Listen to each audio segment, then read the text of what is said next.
Level 1. The waiting list. You enter the business through a hospital hallway that smells like disinfectant and burnt coffee. The lighting is fluorescent. The chairs are uncomfortable. The printer jams constantly. You work in transplant administration, which mostly means paperwork, insurance approvals, compatibility lists, waiting times. The waiting times are the part people hate. Some patients wait 3 years. Some wait 5. Some wait long enough that they quietly disappear from the list. No announcement. Just one fewer name on the spreadsheet. One afternoon, a man approaches you in the parking lot. Nice suit. Expensive watch, which is unusual for a hospital where most visitors look like they slept in the waiting room. He asks a simple question. How long do people usually wait for a kidney? You answer automatically. 3 to 5 years. He nods thoughtfully. That's a long time when you're dying. Then he hands you a card. No company name, just a phone number. He smiles politely. Some people prefer faster solutions. You stare at the card after he leaves, because you suddenly realize something important about transplant medicine. Demand is enormous. Supply is regulated. And whenever those two things collide, someone eventually starts a business. Level 2. The broker. At first, you don't traffic organs. That would be dramatic. Instead, you connect people, which sounds harmless enough. A patient calls you privately. They've been on the waiting list for years. Their condition is getting worse. They ask carefully, are there other options? You give them the phone number from the card. Someone else explains the details. The donor travels. The surgery happens in a private clinic. The paperwork says everything was voluntary. Technically, nobody violated anything obvious. Your role is small. You introduce people. You arrange phone calls. You schedule travel. You tell yourself you're just a middleman, like a real estate agent, except the property being transferred happens to be inside someone's body. Your first case works perfectly. The patient survives. The donor gets paid. The surgeon is satisfied. Everyone thanks you, which is usually how these businesses grow. Satisfied customers. Level 3. The supply chain. Demand grows quickly, very quickly. Patients begin contacting you from other countries. Wealthy patients, desperate patients, patients who would prefer not to die while waiting for a government transplant committee. You start building infrastructure, recruiters who locate donors, clinics willing to operate privately, doctors who understand the value of discretion. You create spreadsheets, blood types, compatibility matches, travel dates. At some point, you realize something slightly strange. You now know more about blood typing than you ever expected. You also know which airports have the least curious customs officers. Both skills turn out to be useful.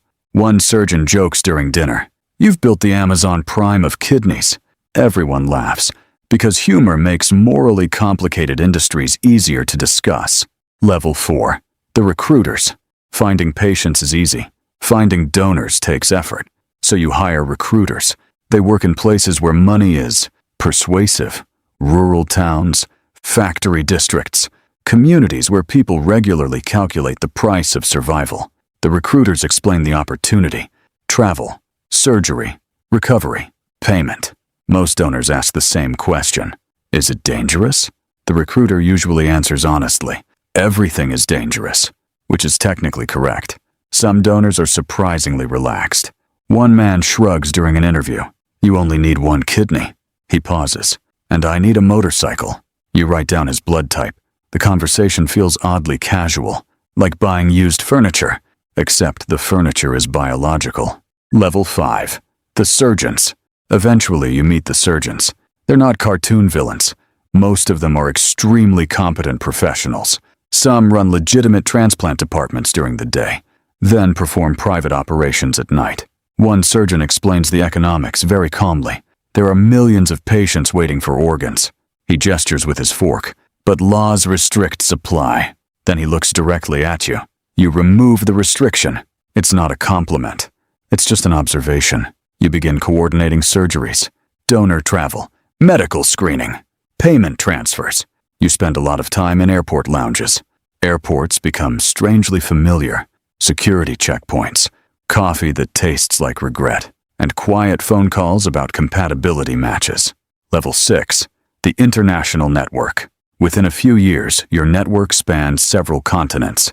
Donors from Southeast Asia, clinics in Eastern Europe, patients flying in from the United States and the Gulf states. Your phone never stops ringing. Time zones blur together. You learn to schedule surgeries across 3 countries simultaneously. One night, a surgeon calls at 2 in the morning. Do you have a compatible donor within 48 hours? You sigh. Then open your spreadsheet. Somewhere in the world, someone is always desperate enough to say yes. Logistics becomes your specialty. Flights, hotels, medical tests, recovery arrangements. You sometimes joke that you run a travel agency, a very specialized travel agency. Level 7. The first questions. The first warning arrives quietly. A journalist publishes an article. Suspicious transplant patterns. Foreign patients traveling to the same clinics. Doctors performing unusual numbers of procedures. You're not worried. Journalists publish dramatic stories all the time. Then investigators start asking questions. Medical boards request records. Banks flag unusual transfers. One surgeon calls you sounding nervous. Authorities visited his hospital. They asked about transplant statistics. You reassure him. Then spend the entire night deleting files. Because secrecy is the real infrastructure of this industry. Not airplanes. Not surgeons. Secrecy. Level 8. The Interpol file. What you don't realize is that multiple countries are seeing the same pattern. A donor here, a surgery there, a suspicious visa somewhere else. Individually, the cases look unrelated. Together, they form a map. Eventually, that map reaches Interpol. Interpol cannot arrest anyone, but they coordinate international investigations, which means police agencies begin sharing information, travel records, financial transfers, medical data. The pieces slowly assemble, like a puzzle nobody intended to solve, and eventually the puzzle points to you. Level 9. The exit strategy. You hear about the investigation from one of your surgeons. Authorities raided a clinic. Computers seized. Staff questioned. You know what happens next. Financial tracing, phone records, travel history. You activate your exit plan. Cash withdrawals, encrypted messages, one-way flight booked under a different name. Your destination is a country that rarely cooperates with extradition requests. If you reach it, you might disappear. You pack quickly. Laptop, passport, cash. You've prepared for this moment for years. Although preparation always feels calmer when it's hypothetical. Level 10. The arrest. The airport is quiet. Early morning. Passengers half asleep. Rolling suitcases echo across the floor.